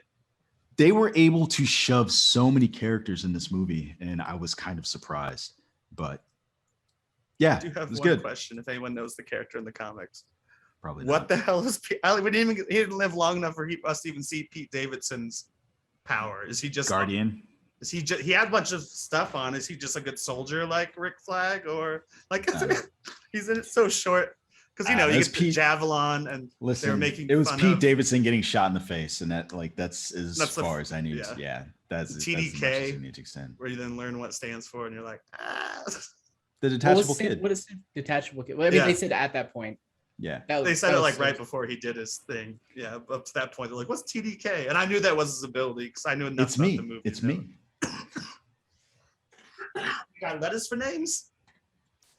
He's like all letters all of of names. us do. Yeah. Yeah, like all like Fuck that. yeah. All of that was so good. All of that Good, build like up, like their stupid jokes. banter. I thought worked better than this than Guardians. I really hate the humor of Guardians of the Galaxy 2. Oh, I love Like, Guardians. Drax 2 just humor. switched to But nipple Guardians jokes 2 for, is like, just the not a entire good movie. film. I love agree. Guardians 2. It's okay.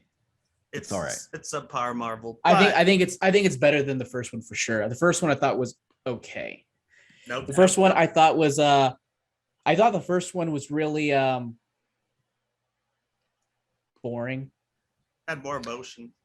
Yeah. No, I didn't feel Groot anything. dying is way worse than. I Yondu did. dying. So Whereas that Dad I don't know disagreed that on I disagree with that. So Dad being a planet. Yes, definitely. But Which we I knew going in. love the line from Michael Rooker about That's true. You know, just because I'm not your father doesn't mean I'm not your daddy. Like, God damn it. That's a good line. I'm not crying, you're crying. Can we talk With that- about the real problem with this movie though? I'm Mary Poppins, Joe. I think James Gunn has a problem with birds. He I do think that was fascinating. many birds. Like he killed a bird at the beginning, and he killed a whole That's right. the first menagerie of scene. birds later on. I He thought had a that problem was with birds. fascinating. I thought that was like you could just open that cage and let them go. Like, Yeah. Why you have to burn them? This guy was your friend. You just said he was like a brother to you. Why are you burning It his made no pets? sense. Fuck his Because blood. yeah. it's tied back into Iron Man too. He's like, Made never no again sense. will a bird ruin a DC or Marvel movie. Unless it's Bring Bird me of my Prey, bird. which didn't ruin it. No, this is one of the oh yeah, well, I was gonna say. Oh, go ahead. So the last thing I was going to say was I can't remember who brought up, somebody said something about Harley. One of the things I really liked about this was getting to see the world from Harley's perspective. So seeing the cartoon stuff, because I think Jammer, you said you didn't like it. I thought it was fine. I thought it was a little Okay. bit. I thought it was a little. I liked the idea of it. I liked the execution of it. But as it was going on, I was like, "Are we get one here? Can we move this along?" I like it because it kind of recontextualizes every time you see her. Like that's the world that she lives in, and that's everything that she sees. And it even recontextualizes a scene earlier, like seconds earlier, after she shoots that guy in the head. In the chest, and she says, you know, I think those thoughts look better on the floor, or something like that. What was she seeing, like as he was bleeding out on the floor? Because she very specifically says, "Oh, like, she saw the thoughts bleeding out onto the floor. Yeah, it looks like it was coming from his head, but it obviously wasn't." No, and so given what we saw later with the cartoon stuff, I almost want to know what she was seeing. But it's kind of fun just to know that she was seeing something very different than what we were seeing in that moment. That makes sense. Yeah. I like that. I didn't think about that. Gonna watch it again. I'm gonna have to rewatch this movie. I'm gonna have to rewatch this movie because I feel like I might like it more on rewatches. Now I might go against what I said. But we'll see. Like I said, I think, but as you know, like I like things that aren't as mean-spirited, but I feel like a lot about this was kind of mean-spirited. Like the whole intro. I don't know.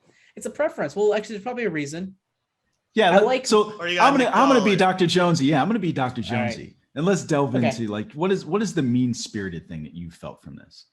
I feel like like when there's a lot of gruesome deaths and they're played for laughs. Feeling like Deadpool. That's Give me an example. Give me an example. The entire 15-minute opening. So I kind of agree with what you said in the beginning, where you were saying that you couldn't get attached to these characters. I think that those people existed in the beginning for that exact purpose, to be cannon fodder. Agreed. But I also felt like, and this is probably a good thing, part of a good thing, where I didn't know who I could get attached to. So maybe I didn't attach to anybody because I didn't, and like, I was like, fucking Pokemon, man. I want to get attached to you because I'm going to like you and then you're going to die. I got attached to him and then he fucking died. I'm glad Ratcatcher 2 didn't die. Yeah, I don't know. I guess I don't watch As Always Sunny. Just too mean-spirited for me.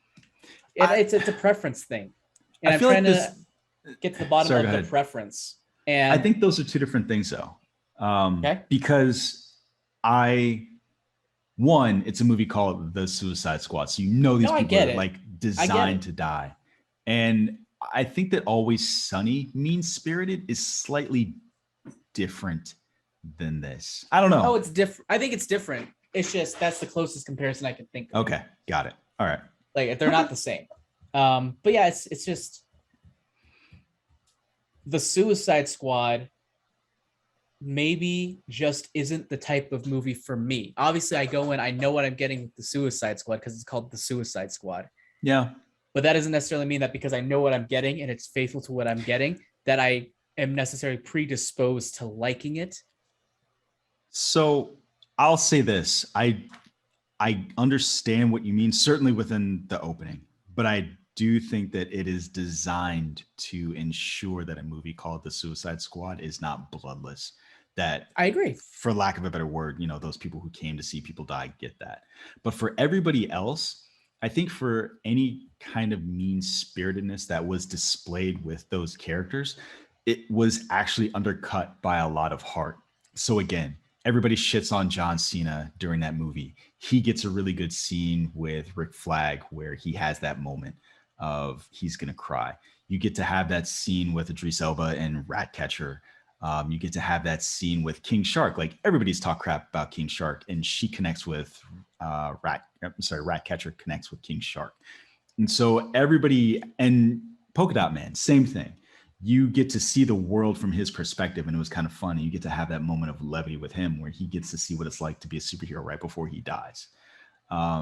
So I get what you mean when you say in some respects it's mean-spirited, but I also think that a lot of that is undercut by a lot of heart that they show these people. I think I'll probably be able to watch this more or enjoy it more on rewatches now that I know who's going to die.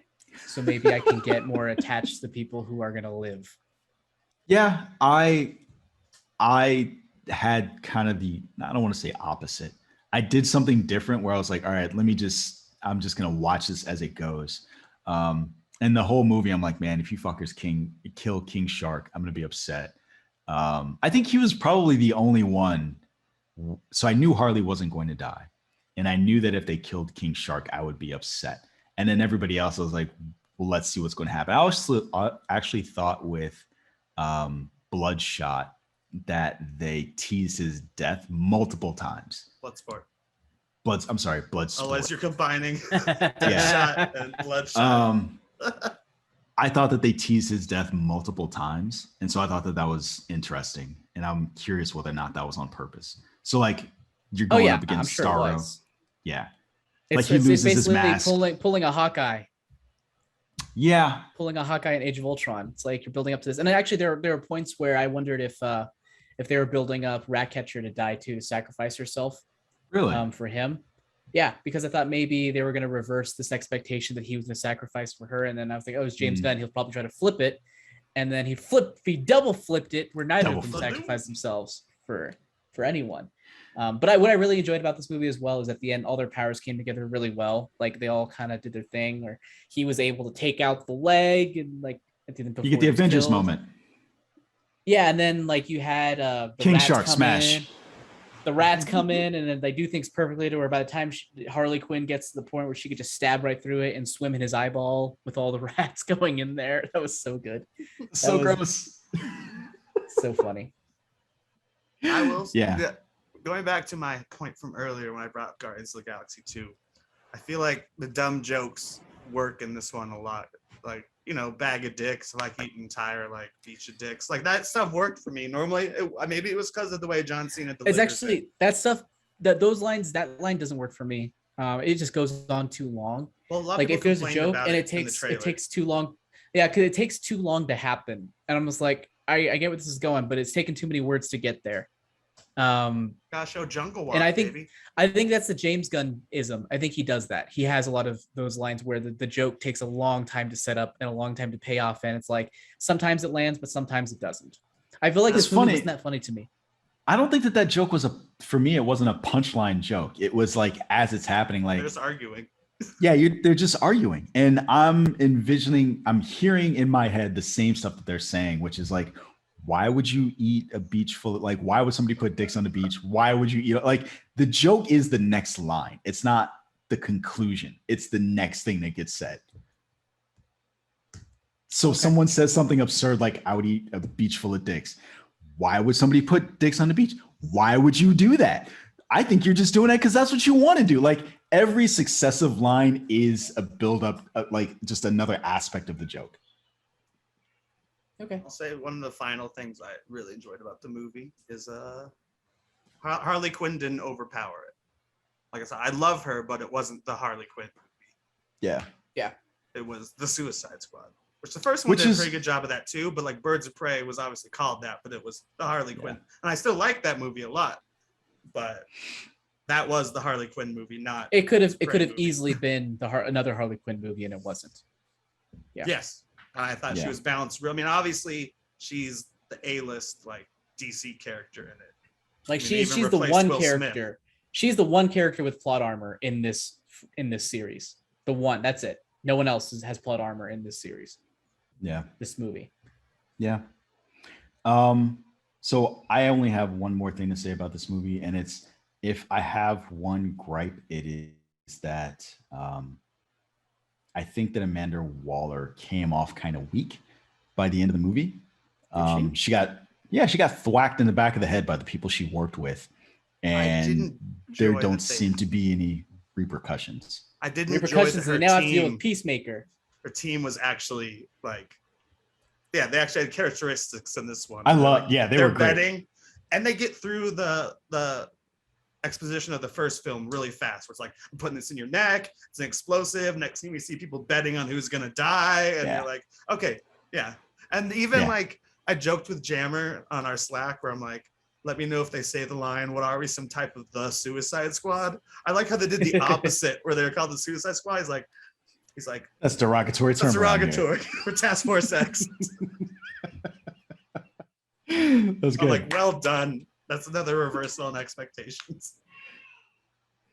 Yeah, I did enjoy that. I would prefer your line. What are we? Some kind of the Suicide Squad? That would have been better.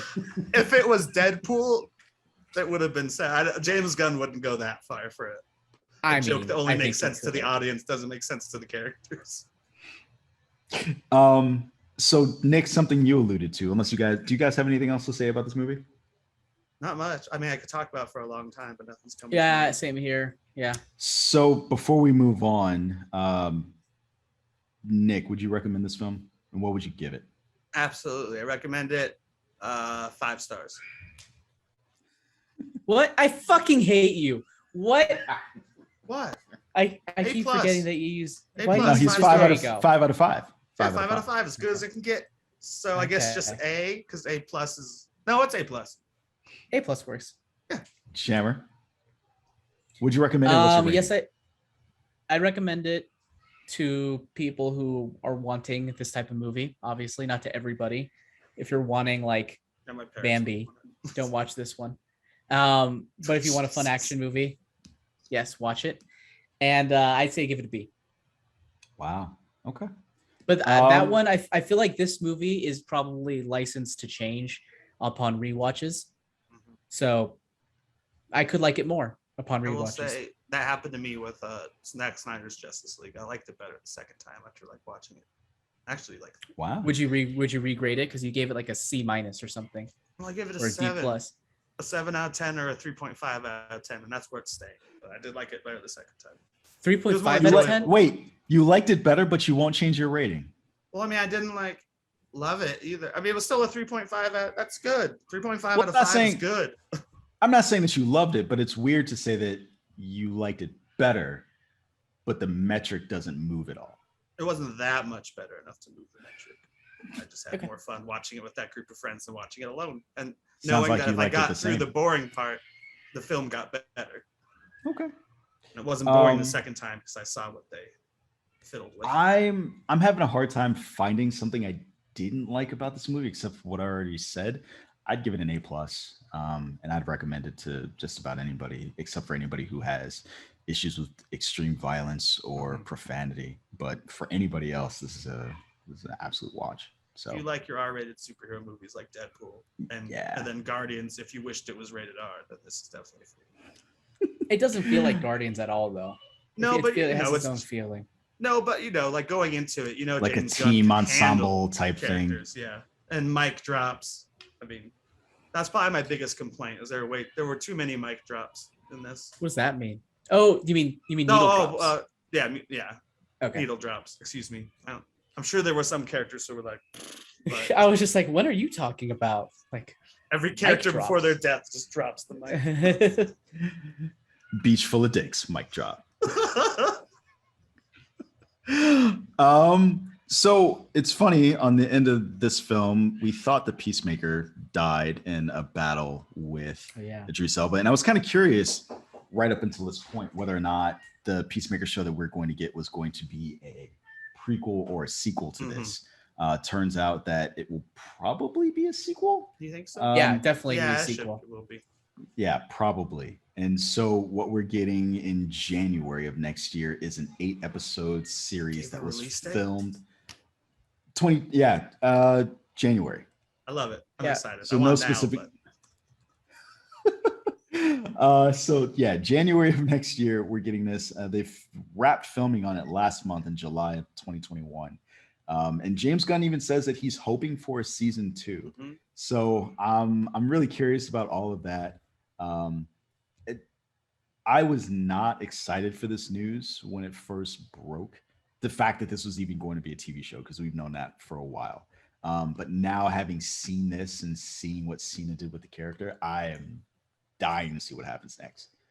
imagine the other DC characters he'll be able to play with. I hope he adds Condiment King to either Suicide Squad 3 or Peacemaker. That'd be awesome. That'd be awesome. And Kite Man. Hell yeah. Jammer, do you care about this news? I didn't like John Cena as much as you did in this movie. I need to rewatch it because for me, he was okay. And I remember the whole time I was watching this movie, I'm like, can I imagine him in a TV show? Did James Gunn just like pull our legs and fucking lie just for the hell of it? Is he just going to be like, they think they're going to get a Peacemaker show? And by the end, I was like, he's dead. It could be a prequel, but like, I thought it was going to be a prequel. I was thinking about it. And then the end happened. I was like, okay, that's interesting. I like the fact that we're getting sort of the computer team, right? Those two people who are going to be part of it. And I was like, okay, I'd be on board with that. So yeah, I'm excited. Which was also overall surprising to me, right? Neither of those people were the ones that, that smacked actually in the back hit her of the with the head. club. Yeah. So interesting. I'm willing to bet she just killed her. But outright. they let it happen. They let it happen, and then They did. they continued to help the Suicide Squad afterwards. They did. Yeah, they're all dead if Amanda Waller is. Yeah. Unless they take off. And I'm willing to bet, or I'm hoping that this series nullifies my criticism of this movie. Right? That revenge is a dish best served cold. What criticism of this movie? You said you had none. No. Had a few. Yeah, it said that Amanda Waller came off weak, and it seems weird. Okay. Yeah, it seems weird that would happen, and there would be no repercussions. And then I think you even said like, peacemaker repercussion. You said a thing. You said a thing no matter. Yeah. I can't be held accountable for things I say. Not within the same podcast. Not within the same podcast. You're nicking hoping. I'm hoping that this X's that out, pun intended. So see what happens. Task Force X's it out. Task Force X's it out. Man, I really enjoyed this movie. It's funny you didn't like John Cena when he was introduced. That exchange with him and Elbow, that was really good. No, I like the exchange where he was just like, "This is the same." He does the same exact thing as I do. Are you having a laugh? I just love the way he did it because as she was saying it, like he could turn anything into a weapon. I was like, didn't she just say that about him? And then he like said, she does the same exact thing I do. I was like, oh, okay. But I do it better. How do you? Like I hit smaller targets, hit the bullseye, smaller bullets. And then they had the bigger bullets. He was lying. Remember that scene? And then also that part, bullet goes through the bigger bullet. That part where he was like, he's like, you're just doing that to show off. He's like, it's okay to show off when it's like badass or when something. It's fucking badass. He's like, when it's fucking he's badass. Right. He's right. Still, man, him coming out in just his whitey tidies with a gun. That was so funny good. Every time they cut to him, I was on the floor. That whole village scene was like the part where he's walking, he's hatcheting somebody, like he just picks it up and keeps hatcheting him as he's walking past the body. As he walks by. And you can hear it. I'm done. I'm gonna go watch this movie tonight. So much fun. I'm watching this tonight again. I'm gonna watch it again. But anyway, that's it. You guys got anything else to say generally or specifically? Nah. Cut the check. Jammer off the quiet over there. I'm cutting the check. So, dear listeners, if you like what you heard, do all the socials. Like, rate, comment, subscribe, share. We definitely appreciate it. Also, LRM has other great programs and reading material. Where else but LRMonline.com. Also, we have a Discord, so go check that out. Let us know what you think of Suicide Squad or any of the stories we talked about today. But other than that, Jammer, where can you be found? You can find me on Twitter at Jam the Writer and all of my books under the name AJ Cerna on Amazon and on Audible. Nick Dahl, where can you be found? I'm at Geeky Nick Dahl on Twitter, at breaking_geek on Instagram, and Nick Dahl on Letterboxd, which you just started using again. Ooh. And I do Marvel Multiverse Mayhem with Kyle. And this week we did Into the Spider-Verse because we thought we'd do something animated with a multiverse before we start What If next week. Okay. What do you letterbox, and what was the last thing you letterboxed? Suicide Squad. Okay. What was the last thing I watched? What about before that? I'll have to look it up. I don't know. I think I watched Space Jam again this week. I watched a lot of stuff. You watched Space Jam again? That was my tweet. Was I watched it a second? I watched the week it came out, and I watched it. Oh, okay. I thought it was again, but not again. So two. No, not a third time. Okay. Two times. Good. Whew, man. All It's right, not a 3-time good movie. man. Calm down, Jonesy. It's not that good. Man, have you watched it? Have you seen it? I haven't. I'm not Alright. sure I'm going to. It's not good, but it's I'm fun. not gonna watch it. Don Cheadle is the master. I will watch it when I have a television and when my kids want to watch it. Those Yeah, are they'll my probably like stipulations. Yeah, They they'll probably- won't get most of the references, but yeah. I mean, which is fine, right? The first Space Jam is not a good movie by any stretch of the imagination. no. And I always thought the Tarantino reference to Pulp Fiction was a Men in Black reference because I was just a kid and I'd seen Men in Black and not. And then I rewatched Space Jam. I'm like, oh yeah, they have guns, not like those big things, and they're playing the no. Yeah. As a kid, fuck me, I didn't know what that was. I'm trying to remember how old I was when that movie came out. As a kid, fuck you indeed. Ew. You're the one who said that. If fuck the kids was a person, it'd be Jammer right now. I don't know what does that even mean? Fuck these kids just means like fuck them, like fuck these kids. Yeah. Okay. Not copulate with you, just like fuck them, fuck these kids. Anyway, with that, you can find me, Brandon Jones, at Sir Jonesius on Twitter and Instagram, and of course right here on Breaking Geek Radio podcast. Folks, as always, thanks for listening, and we will catch you on the next one. Hasta lasagna. Don't get any on ya. Cut the check. No, Cut the check. no, that doesn't Just work. like No. screwing it up last week, but Yeah. I Jesus got Christ. What did I do said last last week week. again? you said like instead of don't get any on ya, you were like stay clean or something. Actually, like that. Oh yeah, that Jonesy sounds was right. like, what? So stupid. Nick, did you watch No I forgot Sudden you Move? weren't on. Not yet. Probably stay. Okay. Has anybody seen The Green Knight? No. No. Did you watch episode 2 of Ted Lasso? Yeah, of course I did. When fucking they brought back what's his name? The fucking Sam was just had like his sad face. I was just like, oh no. So Oh, good. no. So good. I haven't watched Um, it yet. And So- Ted Lasso's finally worming his way into the doctor's heart. I haven't watched 3 yet. I'm gonna watch 3.